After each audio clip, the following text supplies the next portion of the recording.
Hello दोस्तों, नमस्कार। आप सभी का स्वागत है हमारे यूट्यूब चैनल में। आज मैं हिंदी साहित्य के अंतर्गत रीतिकाल के 50 महत्वपूर्ण प्रश्नों को लेकर आया हूँ। यह रीतिकाल के 50 प्रश्नों का दूसरा भाग है। इसके पहले ही एक भाग अपलोड किया जा चुका है, तो जिन्होंने नहीं देखा है वह जाकर के प्लेलिस्ट में उसको देख लेंगे। और अगर आप हमारे चैनल पे नए हैं तो प्लीज़ लाइक, सब्सक्राइब, शेयर कर दीजिए। चलिए शुरू करते हैं आज के वीडियो का। यह पहला प्रश्न है कि प्रेम मार्ग का ऐसा धीर पथिक और जमादावी का ऐसा दावा करने वाला ब्रज भाषा का दूसरा कवि नहीं हुआ, यह कथन किस आलोचक का है। ठीक है, तो ऑप्शन दिए हैं। ऑप्शन ए है डॉक्टर नगेंद्र, ऑप्शन बी आचार्य विश्वनाथ, ऑप्शन सी लाला भगवान दास, ऑप्शन डी रामचंद्र शुक्ल। तो देखिए, जो यह कहा गया है कि प्रेम मार्ग का ऐसा धीर पथिक और जमादावी का ऐसा दावा करने वाला कोई दूसरा कवि ब्रज भाषा में नहीं हुआ है, यह कथन आचार्य रामचंद्र शुक्ल का कथन है। और इन्होंने घनानंद के बारे में यह कथन कहा है, तो इसका ध्यान रखिएगा। चलिए अगले क्वेश्चन की तरफ चलते हैं। अगला क्वेश्चन है अति सूधो स्नेह को मार्ग है, जहाँ नेकु सयानप बाक नहीं, यह पंक्ति किस कवि की है। तो देखिए, ऑप्शन दिए हैं पद्माकर, मतीराम, ग्वाल कवि, घनानंद। तो देखिए, यह जो पंक्ति है वह घनानंद की पंक्ति है। अति सूधो स्नेह को मार्ग है, जहाँ नेकु सयानप बाक नहीं, यह घनानंद की पंक्ति है। और घनानंद आपको पता होगा कि रीति मुक्त काव्यधारा के कवि हैं। ठीक है, इसका ध्यान रखिएगा। रीति मुक्त काव्यधारा के कवि हैं घनानंद, और इनकी जो यह पंक्तियाँ है वह घनानंद की हैं। चलिए अगले क्वेश्चन की तरफ बढ़ते हैं। अगला क्वेश्चन है यह प्रेम 53 क्वेश्चन है। यह प्रेम को पंथ कराल महा तलवारी की धार पे धावन है, इस पंक्ति के रचयिता कौन है। 53 क्वेश्चन पूछा है, तो यह जो पंक्ति है वह बोधा कवि की है। ठीक है, यह पंक्ति किसकी है? बोधा कवि की। तो यह प्रेम को पंथ कराल महा तलवारी की धार पे धावन है, यह बोधा कवि की पंक्ति हैं। लेकिन बहुत लोग कंफ्यूज में घनानंद को बताते हैं, लेकिन यह बोधा की पंक्ति है, इसका ध्यान रखिएगा। तो ऑप्शन नंबर जो बी है बोधा, वह सही हो जाएगा। चलिए अगले क्वेश्चन की तरफ चलते हैं। अगला क्वेश्चन है कि नैनन में क्वेश्चन नंबर 54 है, नैनन में जे सदा रहते तिनकी अब कान कहानी सुन्यो करे, इस पंक्ति के रचयिता कवि इनमें से कौन है। ऑप्शन दिए हैं बोधा, आलम, ठाकुर, ग्वाल कवि। तो देखिए, जो यह पंक्ति है, ठीक है, यह आलम कवि की है, तो इसका ध्यान रखिएगा। ऑप्शन नंबर यहाँ पे बी सही हो जाएगा। ठीक है, अगला क्वेश्चन दिया है 55 क्वेश्चन जो है कि इनमें से कौन सा ग्रंथ केशव का नहीं है। ऑप्शन दिए हैं विज्ञान गीता, जहांगीर जस चंद्र का, भाषा भूषण, रतन बावनी। ठीक है, तो देखिए, विज्ञान गीता उनका है, जहांगीर जस चंद्र का उनका है, रतन बावनी उनका है।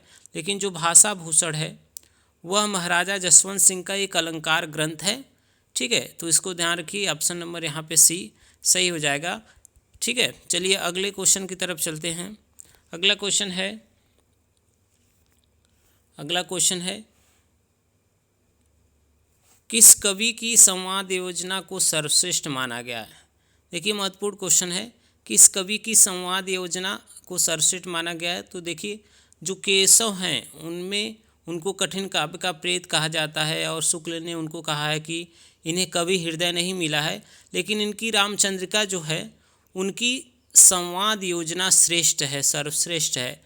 ठीक है, तो यह उनकी एक बहुत बड़ी विशेषता है कि केशव की लिखी गई जो रामचंद्रिका है उनकी संवाद योजना बहुत प्रसिद्ध है, सर्वश्रेष्ठ है।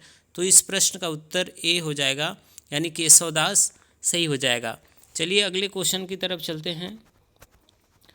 अगला क्वेश्चन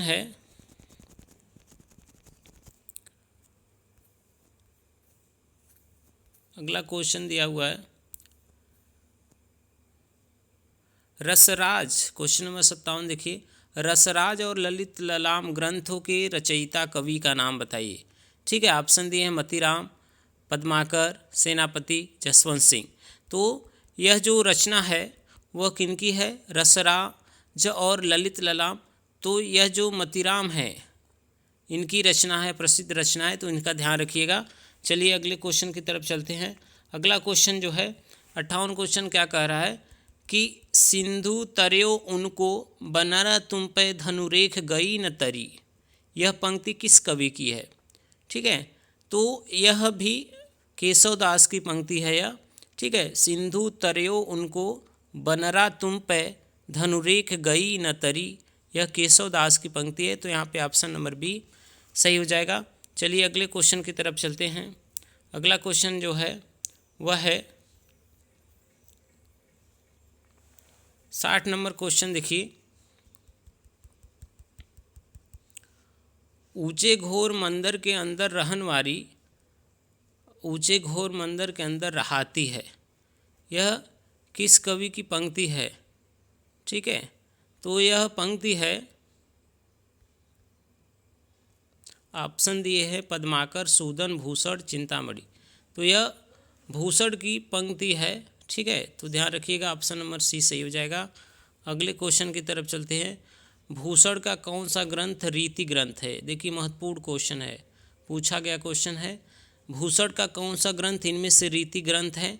तो देखिए जो इनका ग्रंथ है शिवराज भूषण, वह एक अलंकार ग्रंथ है, तो यह रीति ग्रंथ है। तो ध्यान रखिएगा, शिवराज भूषण को रीति ग्रंथ माना गया है। तो ऑप्शन नंबर जो ए है सही हो जाएगा। अगले क्वेश्चन की तरफ चलिए। 62 क्वेश्चन है, किस कवि की पालकी में बुंदेलखंड के एक शासक ने अपना कंधा लगाया था? देखिए महत्वपूर्ण क्वेश्चन है। ठीक है, किस कवि की पालकी में बुंदेलखंड के एक शासक ने अपना कंधा लगाया था? तो देखिए यह जो क्वेश्चन है, जो भूषण हैं उनकी पालकी को कंधा लगाया था। ठीक है, तो ऑप्शन नंबर डी सही हो जाएगा। चलिए अगले क्वेश्चन की तरफ चलते हैं। अगला क्वेश्चन जो है वह है, शिवराज भूषण में अलंकारों की संख्या कितनी है? देखिए शिवराज भूषण द्वारा लिखा गया एक अलंकार निरूपक ग्रंथ है। इसमें अलंकारों की संख्या कितनी भूषण ने बताए हैं? तो 105 अलंकार बताए हैं। ठीक है, तो ऑप्शन नंबर बी यहाँ पे सही हो जाएगा। चलिए अगले क्वेश्चन की तरफ चलते हैं। 64 नंबर है, बतरस लालच लाल की मुरली धरी लुकाए, सौंह करे भौहनी हंसे, दैन कहे नट जाए, में कौन सा रस है? यह भी क्वेश्चन पूछा गया है। तो देखिए यहाँ पे जो ऑप्शन दिए हैं भक्ति रस, करुण रस, श्रृंगार रस, हास्य रस, तो यहाँ पे श्रृंगार रस होगा, ऑप्शन नंबर बी सही हो जाएगा। यहाँ पे राधिका जी और उनकी सखियाँ जो हैं वह कृष्ण की मुरली को बातों के लालच में चुरा लेती हैं, तो इन दोनों की बातचीत का वर्णन है, जिसके कारण से यहाँ पे श्रृंगार रस है। ठीक है, चलिए अगले क्वेश्चन की तरफ चलते हैं। अगला क्वेश्चन जो है वह है 65 नंबर, क्या कर रहा है कि भाषा की समाज शक्ति और कल्पना की समाहार शक्ति का सर्वाधिक उपयोग किस कवि ने किया है? महत्वपूर्ण क्वेश्चन है, यह प्रश्न पूछा गया है। तो यह देखिए आचार्य रामचंद्र शुक्ल ने यह बात कही है, और यह जो किसके बारे में कहा गया है? तो यह बिहारी के बारे में कहा गया है। इसका ऑप्शन नंबर सी सही हो जाएगा। भाषा की समाज शक्ति और कल्पना की समाहार शक्ति का सर्वाधिक उपयोग बिहारी ने किया है, तो इसका ऑप्शन नंबर सी सही हो जाएगा। ठीक है, अगले क्वेश्चन की तरफ चलते हैं। क्वेश्चन 66 है, इनमें से सर्वाधिक टीकाएँ किस पुस्तक पर उपलब्ध होती हैं? ठीक है, देखिए सर्वाधिक टीकाएँ किस पुस्तक पर उपलब्ध होती है? ऑप्शन दिए हैं बिहारी सतसई, सुजान चरित, मतीराम सतसई, भाषा भूषण। तो देखिए जो भी हिंदी में सबसे ज़्यादा या दुनिया में सबसे ज़्यादा जो टीका लिखा गया है वह रामचरितमानस पे लिखा गया है, और दूसरे नंबर पे जो सर्वाधिक टीका लिखा गया है वह लिखा गया बिहारी सतसई पे। बिहारी सतसई जो बिहारी का एकमात्र रचना है जिसमें 719 दोहे हैं, इनकी सर्वाधिक टीका लिखी गई है रामचरितमानस के बाद। ठीक है, तो इसका ध्यान रखिएगा। अगले क्वेश्चन की तरफ चलते हैं। क्वेश्चन नंबर 67 क्या कह रहा है कि नहीं पराग नहीं मधुर मधुर, नहीं विकास यही काल, अली कली सिहु बध्यो आगे कौन हवाल। ठीक है, यह किसके, यह पंक्ति किस कवि की है? तो आप सभी जानते होंगे कि राजा जयसिंह के दरबार में बिहारी रहते थे और राजा जयसिंह एक बार अपनी नवोढ़ा रानी के पास में थे, जिसके कारण वो राजकाज भूल गए थे। तब उन्होंने यह दोहा लिखकर भेजा था। किसने भेजा था?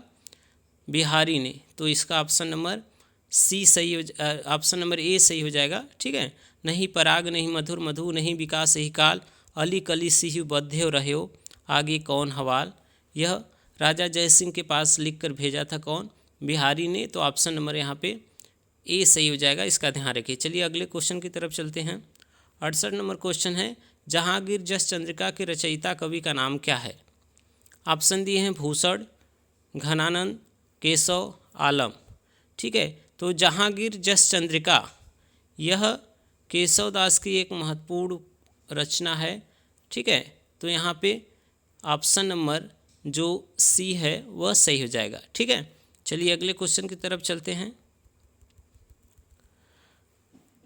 अगले क्वेश्चन की तरफ चलते हैं। क्वेश्चन नंबर 69 क्या कह रहा है कि लक्षण ग्रंथकारों की परंपरा में अंतिम प्रसिद्ध कवि इनमें से कौन है? यह देखिए महत्वपूर्ण क्वेश्चन है। अंतिम प्रसिद्ध कवि कौन है जो लक्षण ग्रंथ लिखा था? ठीक है, तो ऑप्शन दिए हैं देव, बेनी प्रवीण, रसलीन, पद्माकर। तो यह जो लिखा गया था वह पद्माकर द्वारा लिखा गया, तो ऑप्शन नंबर बी यहाँ पे सही हो जाएगा। ठीक है, अगला क्वेश्चन है 70 नंबर क्वेश्चन क्या कह रहा है, इश्कलता के रचनाकार का नाम बताइए। ठीक है, 70 नंबर क्वेश्चन कह रहा है कि इश्कलता के रचनाकार का नाम बताइए। ऑप्शन दिए बोधा, आलम, ठाकुर, घनानंद। तो देखिए इश्कलता जो है वह बोधा की महत्वपूर्ण एक रचना है और एक विरह वारिस भी इनका पूछा जाता है, विरह वारिस। ठीक है, तो वह भी याद रखिएगा, विरह वारिस। ठीक है, वह बोधा की भी रचना है और यहाँ पे इश्कलता पूछा है तो वह भी बोधा की है, तो ऑप्शन नंबर ए सही हो जाएगा। ठीक है, चलिए अगले क्वेश्चन की तरफ चलते हैं। अगला क्वेश्चन क्या है, तुलसी गंग दुओ भय सुकविन के सरदार, यह पंक्ति किसकी है? ठीक है, ऑप्शन दिए हैं केशवदास, भिखारीदास, चिंतामणि, रहीम। तो तुलसी गंग दुओ भयो सुकविन के सरदार, यह पंक्ति किसकी है? तो यह पंक्ति भिखारीदास ने कहा है। ठीक है, तो ऑप्शन नंबर सी सही हो जाएगा, इसका ध्यान रखिए। चलिए अगले क्वेश्चन की तरफ चलते हैं। अगला क्वेश्चन है 72 नंबर, पद्माकर की पद्माभरण का वर्ण विषय क्या है? यानी पद्माभरण में कौन सा वर्ण विषय है? तो पद्माकर कृत जो पद्माभरण है वह एक अलंकार निरूपण ग्रंथ है, तो यहाँ पे ऑप्शन नंबर डी सही हो जाएगा। ठीक है, ऑप्शन नंबर डी अलंकार निरूपण ग्रंथ है। ठीक है, चलिए अगले क्वेश्चन की तरफ बढ़ते हैं। अगला क्वेश्चन है, रीतिमुक्त धारा इनमें से किसकी प्रमुखता मिलती है? रीतिमुक्त धारा में इनमें से किसे प्रमुखता मिली है? ठीक है, अब देखिए ऑप्शन दिए श्रृंगार रस चित्रण, रीति निरूपण, राज प्रशस्ति, भक्ति भावना। यानी जो प्रश्न क्या कर रहा है कि जो रीति मुक्त धारा के कवि थे वह किस में रचना किए, उनमें किस में प्रमुखता मिली? तो वे श्रृंगार रस के चित्रण में अत्यधिक वर्णन किए, तो ऑप्शन नंबर ए यहाँ पे सही हो जाएगा। अगला क्वेश्चन देखिए, रीतिकाल के किस कवि ने श्रृंगार, वीर और भक्ति रस की रचनाएं लिखी? 74 क्वेश्चन नंबर क्या कह रहा है कि रीतिकाल के किस कवि ने श्रृंगार, वीर और भक्ति रस की रचनाएं लिखी? तो यहाँ पे ऑप्शन दिए हैं घनानंद, भूषण, पद्माकर, सेनापति। ठीक है, तो श्रृंगार, वीर और भक्ति रस की रचनाएं लिखने वाले जो कवि हैं वे पद्माकर हैं, तो ऑप्शन नंबर सी यहाँ पे सही हो जाएगा।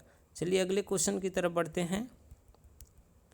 अगला क्वेश्चन जो है वह क्या है, भाषा भूषण के रचयिता का नाम क्या है? ठीक है, भाषा भूषण किसकी रचना है? 75 देखिए 2-3 बार यह प्रश्न आ चुका है, तो महाराजा जसवंत सिंह की रचना है भाषा भूषण, जो एक अलंकार निरूपण ग्रंथ है, इसका ध्यान रखिएगा, अलंकार निरूपण ग्रंथ है, इसका ध्यान रखिएगा। चलिए अगले क्वेश्चन की तरफ बढ़ते हैं। अगला क्वेश्चन है, इनमें से कौन सा कवि रीतिमुक्त धारा का नहीं है? ठीक है, ऑप्शन दिए रसलीन, आलम, बोधा, ठाकुर। ठीक है, तो देखिए कौन नहीं है इसमें पूछा है, तो रसलीन नहीं है। ठीक है, 4 कवि हैं रीतिमुक्त में, घनानंद, बोधा, आलम, ठाकुर। इसको याद रखिएगा, रसलीन रीतिबद्ध के हैं, तो ऑप्शन नंबर ए यहाँ पे सही हो जाएगा। चलिए अगले क्वेश्चन की तरफ बढ़ते हैं। अगला क्वेश्चन है,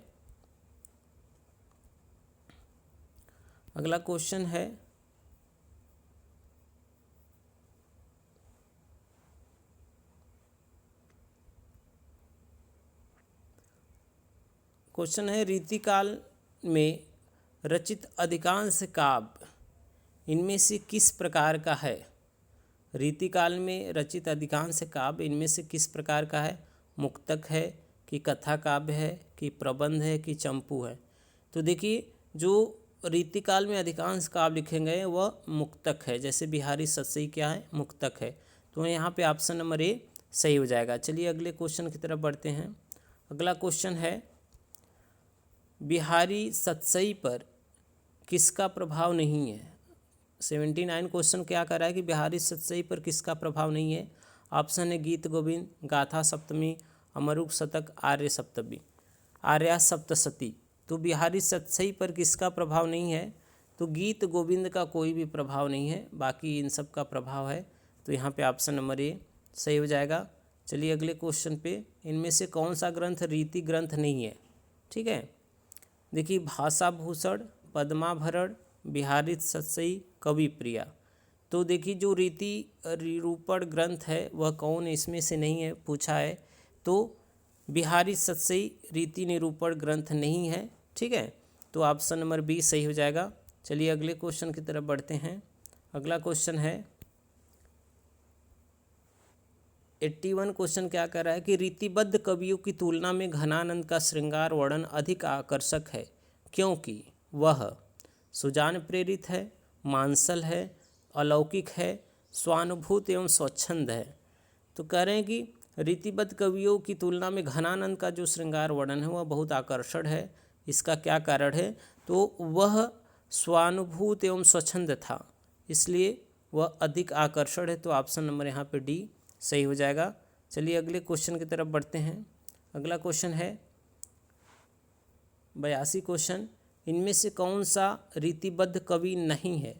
ठीक है, ऑप्शन दिए मतीराम, पद्माकर, द्विजदेव, ग्वाल कवि।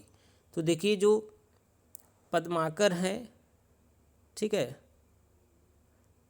रीतिबद्ध कवि नहीं है इनमें से। ठीक है, तो यह पद्माकर नहीं है, तो इनका ध्यान रखिएगा। ऑप्शन नंबर सी सही हो जाएगा। अगला क्वेश्चन देखिए 83 नंबर क्या कह रहा है, रीतिकाल की परंपरा में अंतिम श्रृंगारी कवि शुक्ल जी ने किसे माना है? यह देखिए अच्छा क्वेश्चन है। रीतिकाल की परंपरा में अंतिम श्रृंगारी कवि शुक्ल जी ने किसे माना है? ऑप्शन दिए हैं पद्माकर, सेनापति, द्विजदेव, ग्वाल। ठीक है, तो देखिए जो अंतिम श्रृंगारी कवि हैं उनको रामचंद्र शुक्ल ने द्विजदेव को माना है, तो ऑप्शन नंबर सी यहाँ पे सही हो जाएगा। ठीक है, इसका ध्यान रखिएगा, द्विजदेव सही हो जाएगा। ठीक है, अगला क्वेश्चन है 84 नंबर, देखिए जगत विनोद के रचयिता कवि कौन है? ऑप्शन दिए हैं देव, मतीराम, भूषण, पद्माकर। तो देखिए जो जगत विनोद है वह पद्माकर द्वारा लिखी गई रचना है, तो ऑप्शन नंबर डी यहाँ पे क्या हो जाएगा? सही हो जाएगा। चलिए अगले क्वेश्चन की तरफ बढ़ते हैं। अगला क्वेश्चन क्या दिया हुआ है, निम्नलिखित सूचियों को सुमेलित करके सही विकल्प का चयन कीजिए। ठीक है, क्या दिया हुआ है, केशव, बिहारी, मतीराम, भूषण, इनका जन्म काल क्या है? ठीक है, तो 85 नंबर क्वेश्चन जो है वह क्या कह रहा है कि इनके जीवन काल को समय के साथ मिलाइए। ठीक है, तो इसका ऑप्शन नंबर ए सही है। तो इस तरह से ए का बी हो जाएगा, यानी केशव 1560, बिहारी 1595, ठीक है, मतीराम 1604 और भूषण 13 ईस्वी। ठीक, तो इस तरह से आप ध्यान रखिए इसका। चलिए अगले क्वेश्चन की तरफ बढ़ते हैं। अगला क्वेश्चन क्या कह रहा है? अगला क्वेश्चन कह रहा है कि इनमें से मतीराम की रचना कौन सी नहीं है? देखिए, ललित ललाम, रसराज, अलंकार, पंचासिका, यह मतीराम की रचना है। ठीक है, तो क्वेश्चन नंबर 86 जो है, ठीक, वह छंदमाला इनकी रचना नहीं है, तो ऑप्शन नंबर बी सही हो जाएगा। चलिए अगले क्वेश्चन की तरफ बढ़ते हैं। अगला क्वेश्चन क्या है? अगला क्वेश्चन दिया है कि चंद्रबदनी मृगलोचनी बाबा कहीं कहीं जाए, यह पंक्ति किस कवि से संबंधित है? ऑप्शन दिए हैं देव, बिहारी, केशव, मतीराम। तो देखिए, यह जो पंक्ति है वह केशव से संबंधित है, तो ऑप्शन नंबर यहाँ पे सी सही हो जाएगा। चलिए अगले क्वेश्चन की तरफ बढ़ते हैं।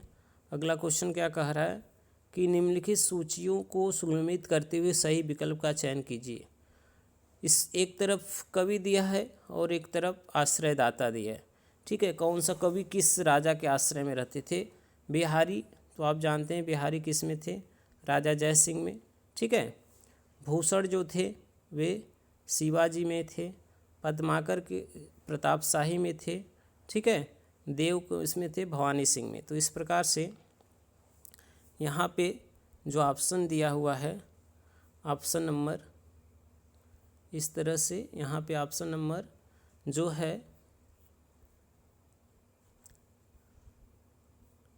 बी सही हो जाएगा। ठीक है, इसका ध्यान रखिएगा। चलिए आगे की तरफ बढ़ते हैं, अगला क्वेश्चन देखते हैं। अगला क्वेश्चन है 89। क्वेश्चन क्या कर रहा है? इनमें से कौन सी रचना पद्माकर की नहीं है?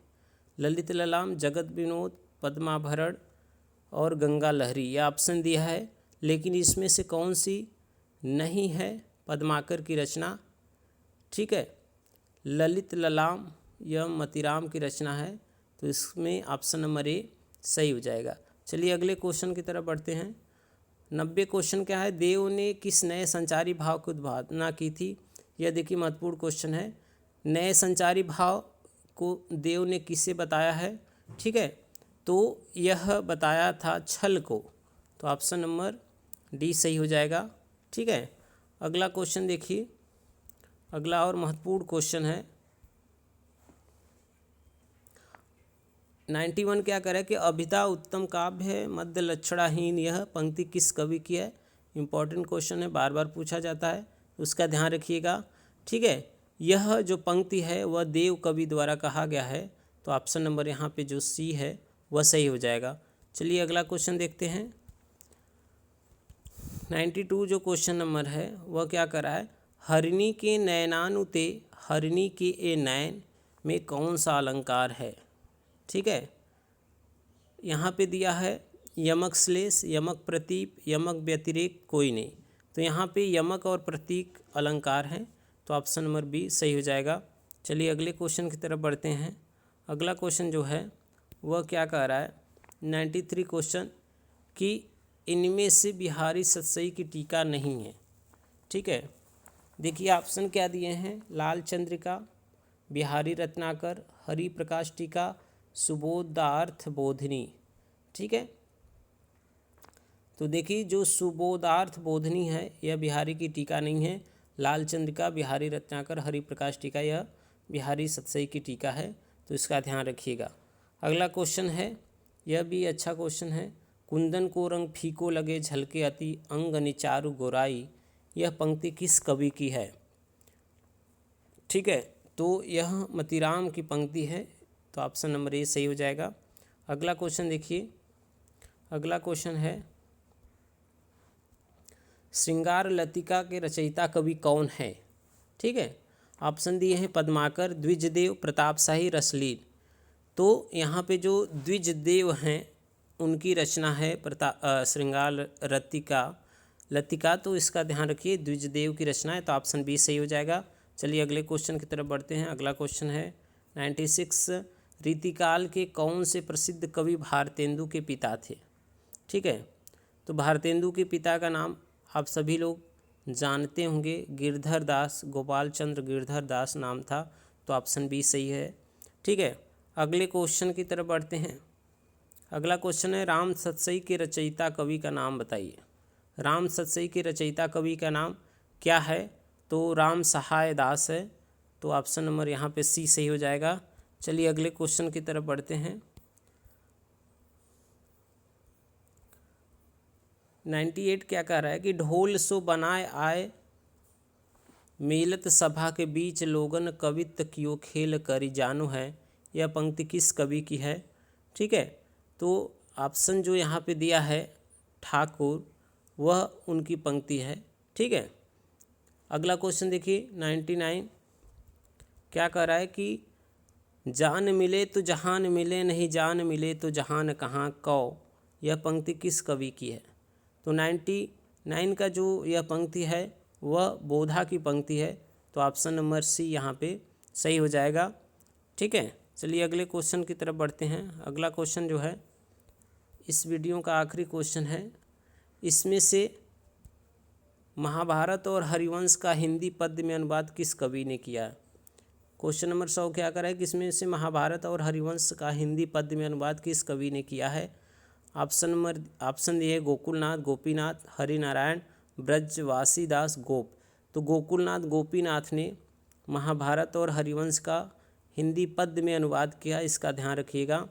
क्वेश्चन नंबर 101 है, सुजान चरित के रचयिता कवि का नाम बताइए। ठीक है, सुजान चरित के रचयिता कौन है? तो यह सूदन की रचना है सुजान चरित, इसका ध्यान रखिएगा। ठीक है, तो इसके बाद अगला जो प्रश्न होगा अगले वीडियो में लिया जाएगा। तो यह रीतिकाल के वीडियो का दूसरा भाग है। तो अगर अच्छा लगा तो कमेंट में करिएगा, लाइक करिएगा, और अगर चैनल में नए हो तो लाइक सब्सक्राइब कर दीजिए। चलिए आप सभी का धन्यवाद।